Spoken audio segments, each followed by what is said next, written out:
Nahulog sa iyong mga mata, tila ba'y di na makawala. Nais ko lang ay magtanong, maaari bang humingi? Hoy, bukas! Ano mo? At sa awitin na to ay sasabay, ikaw lang ang pipili. Hello! Sergio! Hi! Ano mo rin?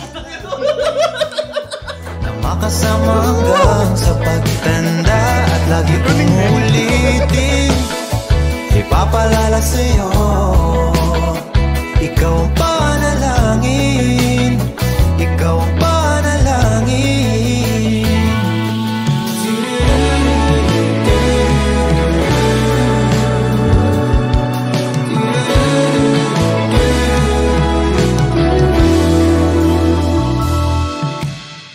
Kapkapin niyo yung kapkapin niyo yung bulsa niyo, may pera yan. Alagaan, ibibigay lahat. Hindi pa wakin, nakawakin ng mukha niyo. At sa ilalim itong mga bituin ay aaminin na ang tunay na pagtingin, at hawakan ng iyong mga kamay. At sa awitin na to tayo sasabay, ikaw lang ang pipiliin, o wala nang iba. Ikaw ang panalangin, na makasama hanggang sa pagtanda, at lagi kong uulit. Thank you sa lahat ng mga payo mo sa akin. Ikaw ang panalangin, ikaw ang panalangin.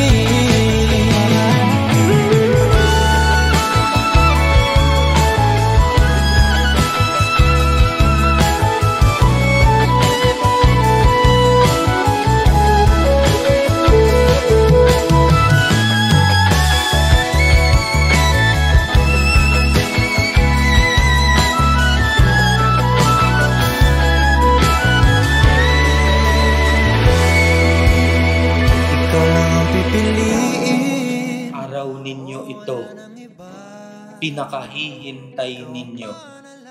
Araw na ginawa ng Diyos. Araw na pinili ng Diyos para ipaalam sa inyo, ipadama sa inyo, at para ipaalala sa inyo na ang Diyos kailanman ay mananatiling tapat at magmamahal sa inyo.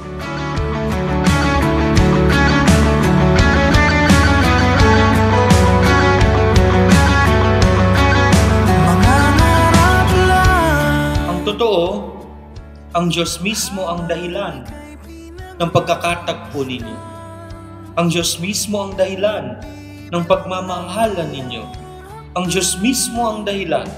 Kaya sumusumpa ka ngayon, Christopher John, at nangangakong si Shin lang ang mamahalin mo habang buhay. Oras at pag-ibig mo, mas pipiliin ko.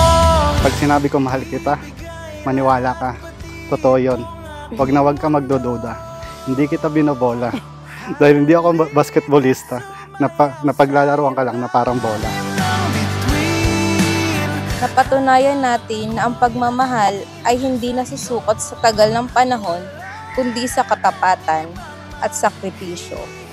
Ngayon, narito tayo sa harap ng Diyos, ng ating pamilya at mga kaibigan, upang tuparin ang isa sa pinakamahalagang pangako ng ating buhay.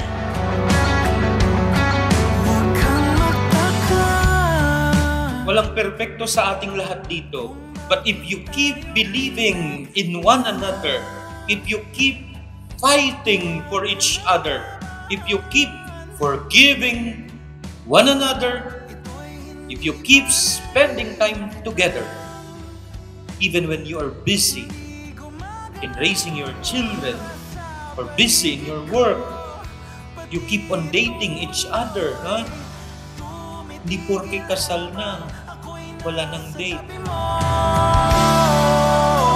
Halika't sumayaw sa ilalim ng bituin, habang ako'y nakatingin sa'yo. Wala na akong Then I tell you, there will be plenty of perfect moments in your marriage. A perfect marriage can actually happen even with two imperfect people, as long as the perfect God is in the middle of your love. Shin, bukal ba sa iyong loob ang iyong pagparito upang makaisang dibdib si Christopher John na iyong pakamamahalin at paglilingkuran habang buhay? Opo, Padre. saksi ang langit sa atin. Christopher John, bukal ba sa iyong loob ang iyong pagparito upang makaisang dibdib si Shin na iyong pakamamahalin at paglilingkuran habang buhay? Apo, Father. Oras sa paligid ko, pati itong mundo'y tumitigil habang ako'y nasa tabi mo. Halika't sumayaw sa ilalim ng bituin, habang ako'y nakatingin. I'm so truly grateful that God gave me you. I love you so much. You are my person, my love, my life, today and forever. Ikaw lang at wala nang iba. Ikaw ang aking kahapon, aking ngayon, at aking bukas. At ipapangako ko hanggang sa huli, ikaw lamang ang mamahalin ko. I love you sobra.